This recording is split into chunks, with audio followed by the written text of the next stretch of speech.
Hello, and welcome to Cozy Bedtime Stories, where the day gently fades away and sweet dreams come to life. I'm Cozy, your guide for the evening, here to bring you soothing tales that whisk you into a world of wonder, calm, and relaxation. Whether you're winding down after a busy day, helping little ones drift off to sleep, or simply looking for a peaceful escape, you've come to the right place. So, snuggle under the covers, take a deep breath, and let the magic of storytelling carry you to a cozy, dreamy place. Tonight's journey begins The Necklace by Guy de Maupassant. She was one of those pretty and charming girls born, as though fate had blundered over her, into a family of artisans. She had no marriage portion, no expectations, no means of getting known, understood, loved, and wedded by a man of wealth and distinction. And she let herself be married off to a little clerk in the Ministry of Education. Her tastes were simple because she had never been able to afford any other, but she was as unhappy as though she had married beneath her. For women have no caste or class, their beauty, grace, and charm serving them for birth or family, their natural delicacy, their instinctive elegance, their nimbleness of wit, are their only mark of rank, and put the slum girl on a level with the highest lady in the land. She suffered endlessly, feeling herself born for every delicacy and luxury. She suffered from the poorness of her house, from its mean walls, worn chairs, and ugly curtains. All these things, of which other women of her class would not even have been aware, tormented and insulted her. The sight of the little Breton girl who came to do the work in her little house roused heartbroken regrets and hopeless dreams in her mind. She imagined silent antechambers, heavy with oriental tapestries, lit by torches in lofty bronze sockets, with two tall footmen in knee breeches sleeping in large armchairs, overcome by the heavy warmth of the stove. She imagined vast saloons hung with antique silks, exquisite pieces of furniture supporting priceless ornaments, and small, charming, perfumed rooms, created just for little parties of intimate friends, men who were famous and sought after, whose homage roused every other woman's envious longings. When she sat down for dinner at the round table covered with a 3-days-old cloth, opposite her husband, who took the cover off the soup tureen, exclaiming delightedly, "Aha! Scotch broth! What could be better?" She imagined delicate meals, gleaming silver, tapestries peopling the walls with folk of a past age and strange birds in fairy forests. She imagined delicate food served in marvelous dishes, murmured gallantries, listened to with an inscrutable smile as one trifled with the rosy flesh of trout or wings of asparagus chicken.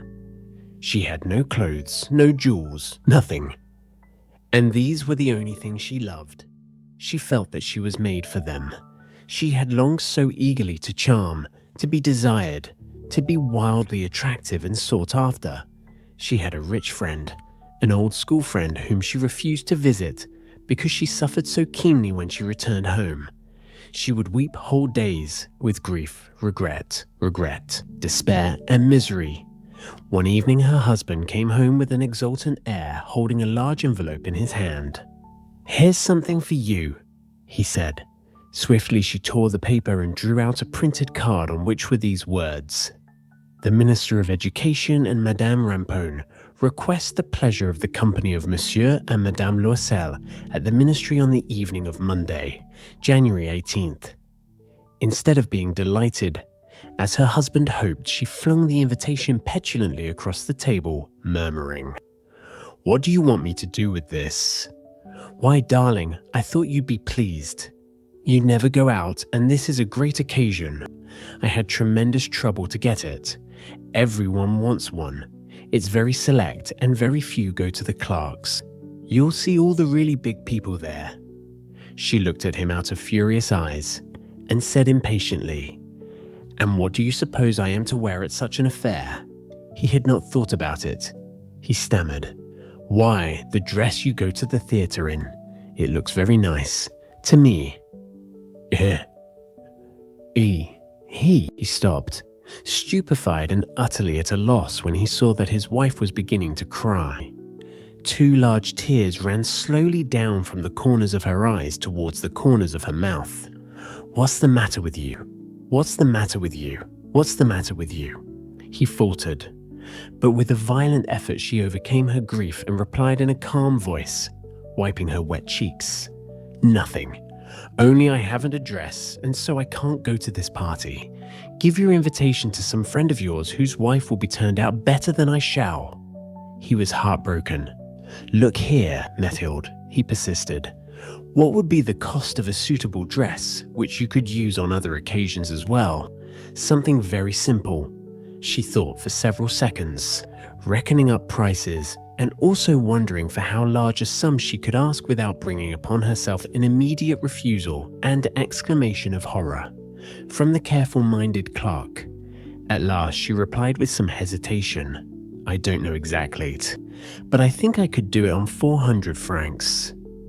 He grew slightly pale, for this was exactly the amount he had been saving for a gun, intending to get a little shooting next summer on the plain of Nanterre with some friends who went lark shooting there on Sundays. Nevertheless, he said, "Very well. I'll give you 400 francs, but try and get a really nice dress with the money." The day of the party drew near, and Madame Loisel seemed sad, uneasy, and anxious. Her dress was ready, however. One evening her husband said to her, "What's the matter with you? You've been very odd for the last 3 days." "I'm utterly miserable at not having any jewels, not a single stone, to wear," she replied. "I shall look absolutely no one. I would almost rather not go to the party. Wear flowers," he said. "They're very smart at this time of the year. For 10 francs you could get 2 or 3 gorgeous roses." She was not convinced. "No. There's nothing so humiliating as looking poor in the middle of a lot of rich women." "How stupid you are," exclaimed her husband. "Go and see Madame Forestier and ask her to lend you some jewels. You know her quite well enough for that." She uttered a cry of delight. "That's true. I never thought of it." Next day she went to see her friend and told her trouble. Madame Forestier went to her dressing table, took up a large box, brought it to Madame Loisel, opened it, and said, "Choose, my dear." First she saw some bracelets, then a pearl necklace, then a Venetian cross in gold and gems of exquisite workmanship. She tried the effect of the jewels before the mirror, hesitating, unable to make up her mind to leave them, to give them up. She kept on asking, "Haven't you anything else?" "Yes. Look for yourself. I don't know what you would like best." Suddenly she discovered, in a black satin case, a superb diamond necklace. Her heart began to beat covetously. Her hands trembled as she lifted it. She fastened it round her neck, upon her high dress, and remained in ecstasy at sight of herself. Then, with hesitation, she asked in anguish, "Could you lend me this, just this alone?" "Yes, of course." She flung herself on her friend's breast, embraced her frenziedly, and went away with her treasure. The day of the party arrived. Madame Loisel was a success. She was the prettiest woman present, elegant, graceful, smiling, and quite above herself with happiness. All the men stared at her, inquired her name, and asked to be introduced to her. All the undersecretaries of state were eager to waltz with her. The minister noticed her. She danced madly, ecstatically, drunk with pleasure, with no thought for anything, in the triumph of her beauty, in the pride of her success, in a cloud of happiness made up of this universal homage and admiration, of the desires she had aroused, of the completeness of a victory so dear to her feminine heart. She left about 4 o'clock in the morning.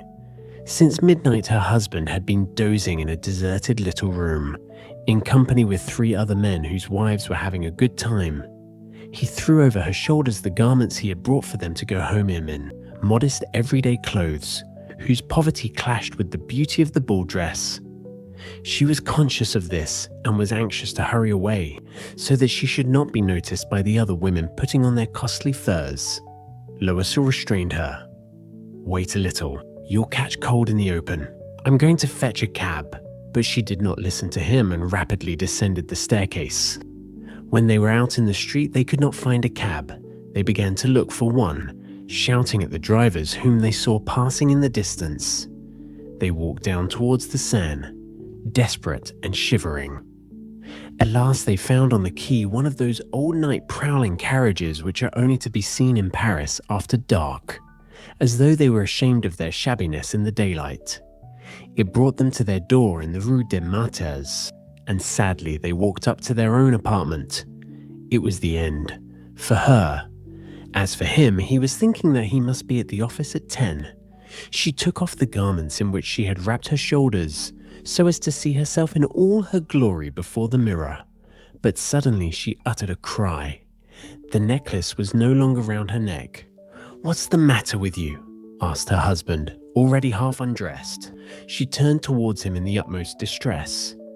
I've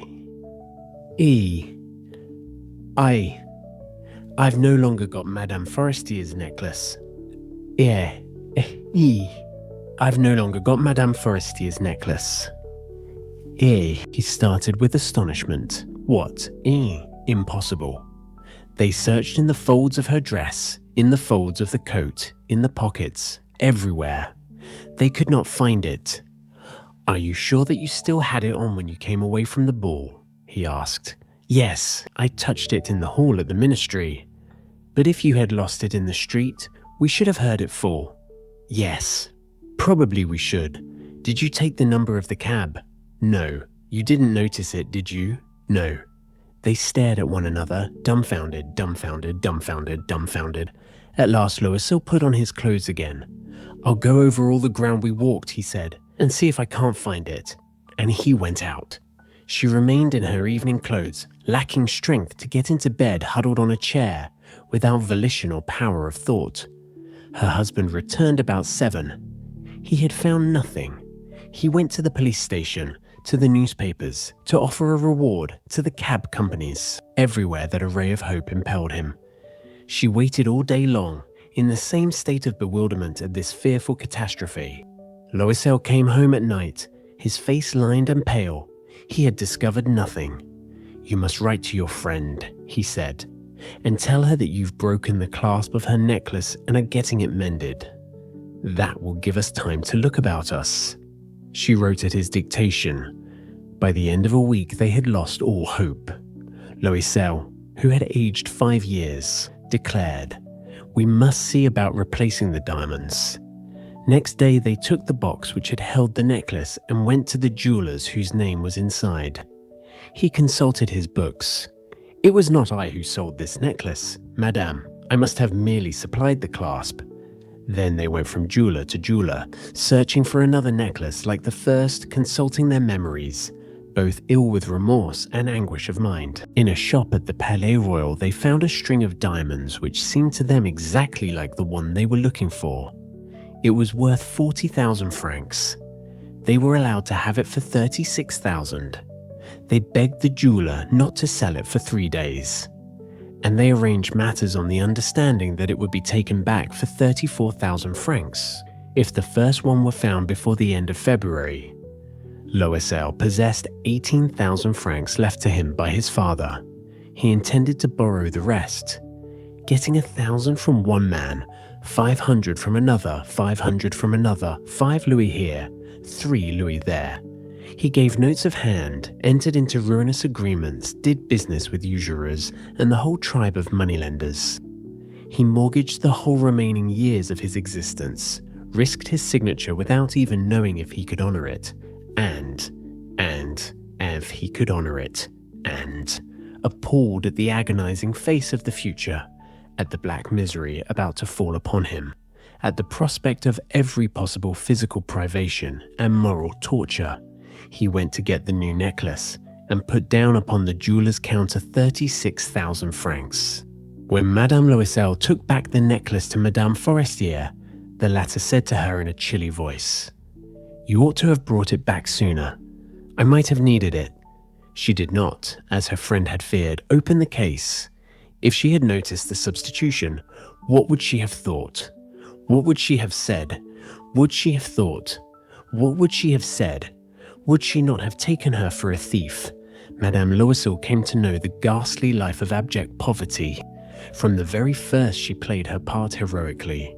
This fearful debt must be paid off. She would pay it. The servant was dismissed. They changed their flat. They took a garret under the roof. She came to know the heavy work of the house, the hateful duties of the kitchen. She washed the plates, wearing out her pink nails on the coarse pottery and the bottoms of pans.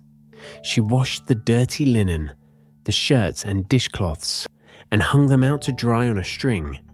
Every morning she took the dustbin down into the street and carried up the water, stopping on each landing to get her breath. And clad like a poor woman, she went to the fruitier, to the grocer, to the butcher, a basket on her arm, haggling, insulted, fighting for every wretched halfpenny of her money. Every month notes had to be paid off, others renewed, time gained. Her husband worked in the evenings at putting straight a merchant's accounts, and often at night he did copying at 2p halfpenny a page. And this life lasted 10 years. At the end of 10 years, everything was paid off. Everything, the usurer's charges and the accumulation of superimposed interest. Madame Loisel looked old now. She had become like all the other strong, hard, coarse women of poor households. Her hair was badly done, her skirts were awry, her hands were red. She spoke in a shrill voice, and the water slopped all over the floor when she scrubbed it. But sometimes, when her husband was at the office, she sat down by the window and thought of that evening long ago, of the ball at which she had been so beautiful and so much admired. What would have happened if she had never lost those jewels? Who knows? Who knows? How strange life is, how fickle, how little is needed to ruin or to save. One Sunday, as she had gone for a walk along the Champs-Élysées to freshen herself after the labors of the weeks, she caught sight suddenly of a woman who was taking a child out for a walk. It was Madame Forestier, still young, still beautiful, still attractive. Madame Loisel was conscious of some emotion. Should she speak to her? Yes, certainly. And now that she had paid, she would tell her all. Why not? She went up to her. "Good morning, Jeanne." The other did not recognize her and was surprised at being thus familiarly addressed by a poor woman. "But, Madame?" She stammered. "I don't know, or you must be making a mistake." "No, I am Mathilde Loisel." Her friend uttered a cry. Friend uttered a cry. Friend uttered a cry. Poor Mathilde, how you have changed. Yes, I've had some hard times since I saw you last, and many sorrows, and all on your account. On my account. How was that? You remember the diamond necklace you lent me for the ball at the ministry? Yes. Well, I lost it. How could you? Wow, I lost it. How could you? Why you brought it back? I brought you another one just like it. And for the last 10 years, we have been paying for it. You realize it wasn't easy for us. We had no money. Well, it's paid for at last, and I'm glad indeed. Madame Forestier had halted. You say you bought a diamond necklace to replace mine? Yes. You hadn't noticed it? They were very much alike, and she smiled in proud and innocent happiness. Madame Forestier, deeply moved, took her 2 hands. My poor Mathilde, but mine was imitation. It was worth at the very most 500 francs. It was worth at the very most 500 francs.